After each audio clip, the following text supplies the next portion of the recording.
Hi, I'm Emily Agnew from LuminousListening.com, and I wanted to follow up today on the article that I wrote a couple weeks ago about chronic dissatisfaction with oneself, which is kind of a chronic thing among many of us who are built sensitive.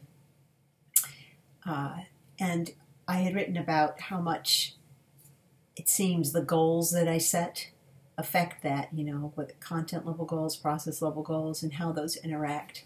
So in thinking this through, I thought of two different big projects, one huge and one quite big that I completed or worked on in my life. That one that was really fun for me and one that was really not fun for me, and just to compare those and see, what was it about the kind of goals that I was making. To give you some more specific examples. So the first thing was a queen-sized quilt that I made for our bed. And I had wanted to do that for years and years, and class came along, so I took the class. And it was really fun. I actually worked out a system.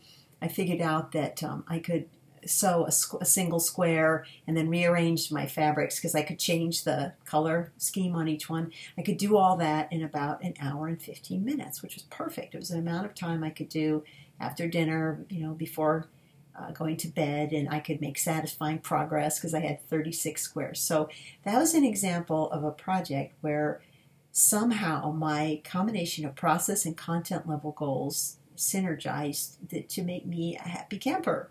I felt, pleased with my progress. If I didn't get to a square on a given day, I didn't beat up on myself, and I didn't have a deadline. So you might say, well, this doesn't count because you didn't have a deadline.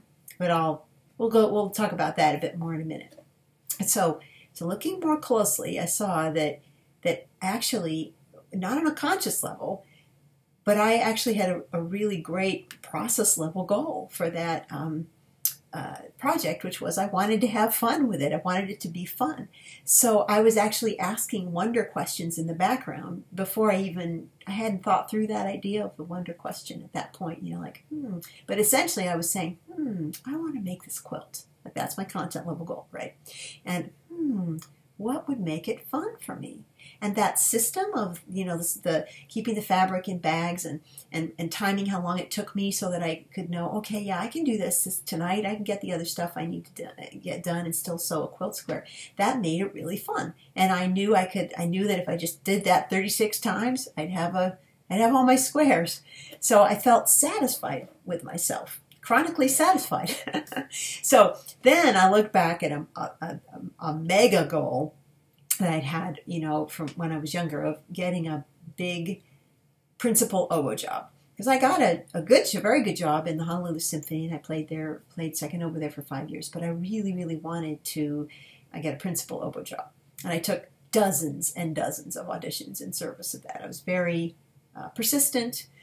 And what that taught me, because I was both very persistent and I didn't win the auditions, it really, really forced down my throat the necessity of having process level goals. Otherwise, I would have gone stark raving mad. I mean, I had to have something that I could hang on to each time. So I would have something like, I'm going to observe, like I'm going to try practicing in this certain way and see if that helps, or I'm going to try what kind of system, would help me produce enough reads and finish them on time, that I can have a nice choice of reads, for this audition or whatever. So I create on a local level, I create those kind of more process level goals that were more under my control.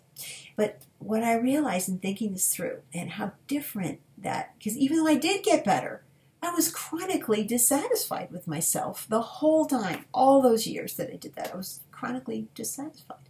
And I realized it's because, how I mentioned a minute ago how my process level goal for the quilt was to have fun. And with I didn't have any such process level goal for the audition thing. In fact, I would say, if anything, my goal was to prove that I was worthy. In other words, I didn't ask that very first question that I mentioned in the article a couple weeks ago, which is, who is making these goals? I was not making that from presence. It was from a part of me that just didn't feel good enough, and I wanted to prove that I was good enough, and that was my huge motivation. I think I thought I wanted to play principal in orchestra too, although looking back on it, it wouldn't have been a good lifestyle for me, and that's really not just sour grapes. It just would have, but it's a very high pressure lifestyle.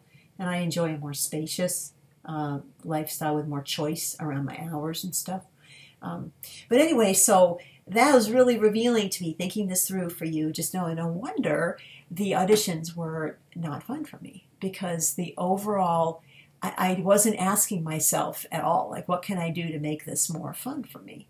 And and it was heavy, heavy pressure, because if I didn't get a big job, it would mean I wasn't worthy. So that just puts a huge amount of pressure.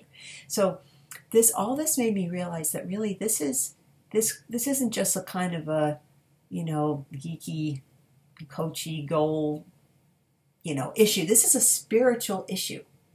It's really about how do you want to live your life. In the end, it made me realize that I actually have a conscious process level goal for literally how I live my whole life, like for how I take on any content level project in my life. And that is, I really want spaciousness.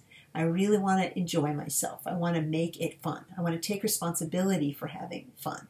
And that's been quite a project to work that out, because I had a belief for a long time that the way you know you're working hard enough is if you feel stressed. And if you don't feel stressed, you probably aren't working hard enough. So I kind of made that reality happen for a long time, just in order to, because I wanted to feel good about myself and feel like I was working hard enough. Now, the wonder question I'm constantly asking, no matter what the content of a project in front of me is, what would make this really fun and creative and energizing?